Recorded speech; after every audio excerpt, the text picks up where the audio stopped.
Kid Beyond from San Francisco, California, and I am a fanatical user of Ableton Live. I make beats with my mouth.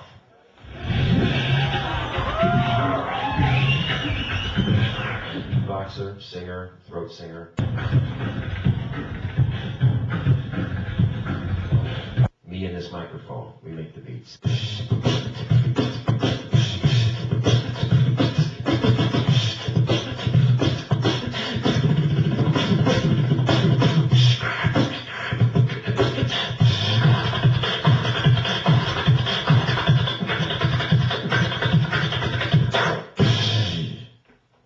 So I use Live for live looping. So I get on stage and I create whole songs, loop by loop by loop, with just me and my voice. I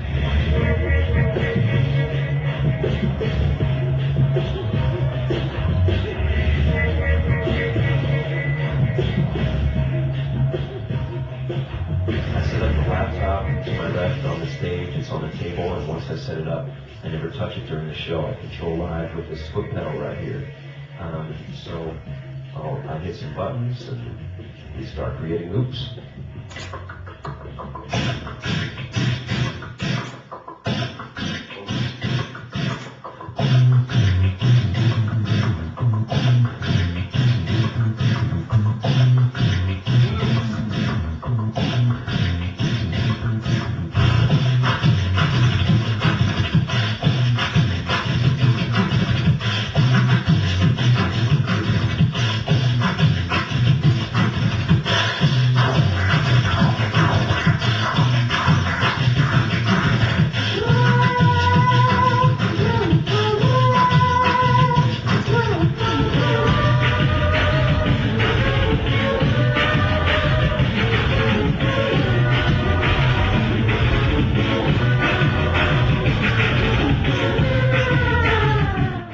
About 2 years ago, I started having this dream, like, I want to be able to be on stage and beatbox and then record that and then beatbox some more and then sing that, sing that, sing that, and then do all the parts myself. And I looked around and I investigated some of the hardware live loopers that were out there and some of the other software that was out there. And until I found Live, couldn't find anything that gave me the power and flexibility that I wanted. Once I found Live, I was like, this is it. And I vowed to myself, okay, I got this dream and I want to be up on stage doing this, but it's all got to fit into a rolling bag that I can stick up in the airplane compartment above me, so I don't have to check any gear. So the test of any gear that I use is, will it fit in the rolling bag? So I keep my setup real simple. I've got the foot pedal right here. That goes into my M-Audio Firewire 410 audio interface. My mic goes into there. So MIDI goes out from the MIDI pedal into the audio interface. Mic goes into the audio interface, and it's obviously connected to the laptop via FireWire. And then my outs go into the main board out of the audio interface. I also use a program called MIDI Translator, which is a utility for Windows. Control-8 on the Mac does sort of the same thing, which basically translates MIDI events into sequences of multiple keystrokes if you want to. So I can press one button on here and have 10 things going on in Live at once. So I assign each button a sequence of keystrokes. So if I press button 1, that might be Control 1, X, V, Z, and obviously I have lots of keyboard keys mapped to various functions in Live. And I maxed out the alphabet on pretty much every arrangement I do. I wish there were more letters in the alphabet. So I can press button 1 and let's say, it arms a track for recording. I'm about to start the bass. Button 2 is, okay, bass is done. Keep looping that. I'm about to do the drums. I'll demonstrate.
able to lie.